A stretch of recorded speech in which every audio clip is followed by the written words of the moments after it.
कौशल्या के दो बेटे थे, राम और श्याम।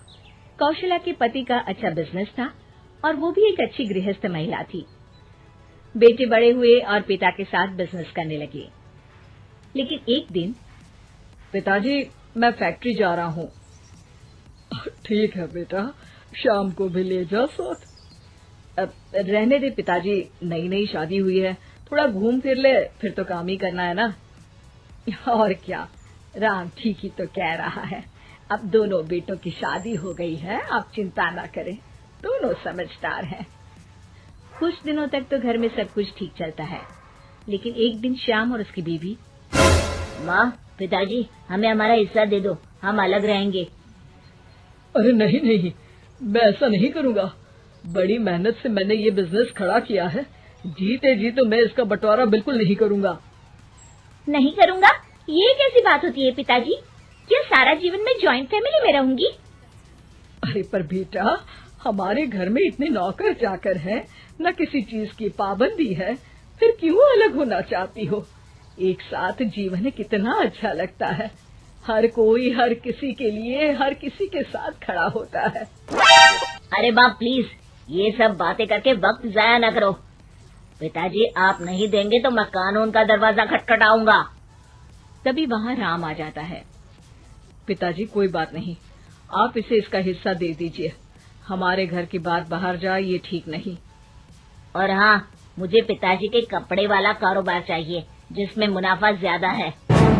लेकिन एक वही तो कारोबार है जिससे हमारा घर अच्छे से चल रहा है, बाकी तो हम अभी एस्टैब्लिश कर रहे हैं बेटा। देखिए पिताजी, वो कुछ मैं नहीं जानता, घर चले या नहीं, मुझे बस चाहिए मतलब चाहिए। हाँ। सब श्याम को समझाने की कोशिश करते हैं, लेकिन वो मानता ही नहीं। ठीक है, अगर तुम्हारी यही मर्जी है तो यही सही, लेकिन मेरी भी एक शर्त है, ये लेकर तुम इस घर में दोबारा कदम नहीं रखोगे। हाँ हाँ, तो रहना भी कौन चाहता है? अरे कैसी बातें कर रहे हैं जी, मैं कैसे श्याम के बिना रहूंगी। आप ठीक है माँ, चलो हमारे साथ रहना। लेकिन बेटा, मैं परिवार के बिना भी नहीं रह सकती। अरे यार, मैं श्याम के बिना नहीं रह सकती, मैं परिवार के बिना नहीं रह सकती, तो हम क्या करें? तभी वहाँ राम की बीवी आ जाती है। देखो, तुम माँ को समझने की कोशिश करो, सारा जीवन उन्होंने परिवार के साथ निकाला है। यो घर टूटना किसी को अच्छा नहीं लगता, परिवार साथ रहने का नाम होता है। ओह, ये ज्ञान की गंगा किसी और दिन बहाना, टाइम लेकर आऊंगी मैं। फिलहाल तो हमें जाना है, चलो ना श्याम। दोनों घर से अलग हो जाते हैं।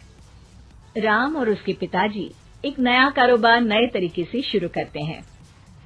राम, ये फूड बिजनेस इतने फायदे का सौदा होगा मैंने तो कभी सोचा ही नहीं था। पिताजी, ये आपकी कड़ी मेहनत और सही नीति के कारण संभव हुआ है।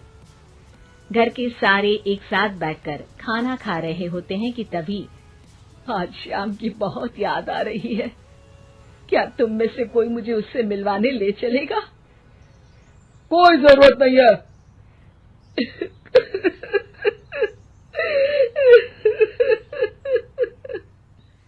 कौशल्या रोने लगती है कि राम बोल पड़ता है। माँ रो मत, मैं आपको कल उसके घर ले चलूंगा।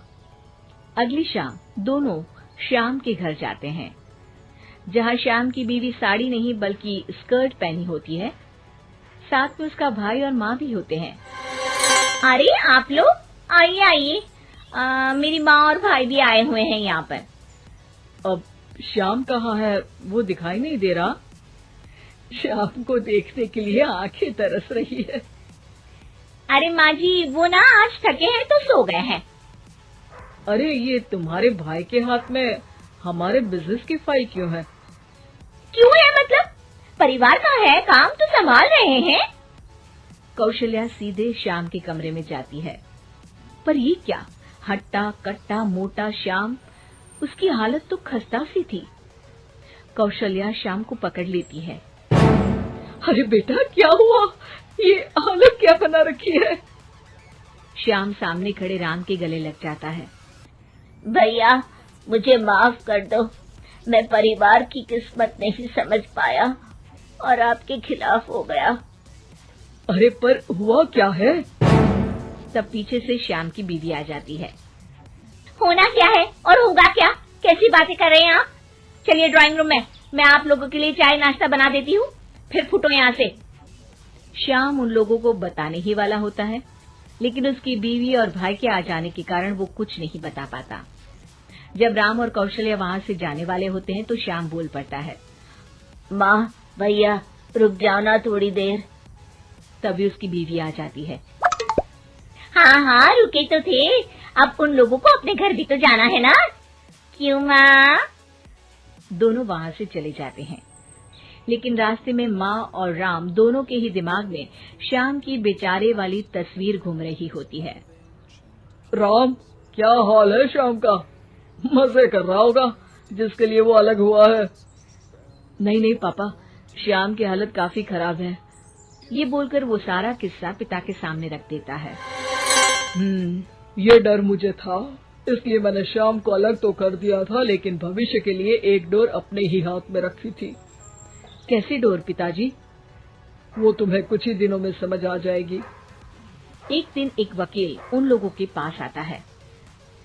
नमस्ते सर, आपको जो डर था वही हुआ।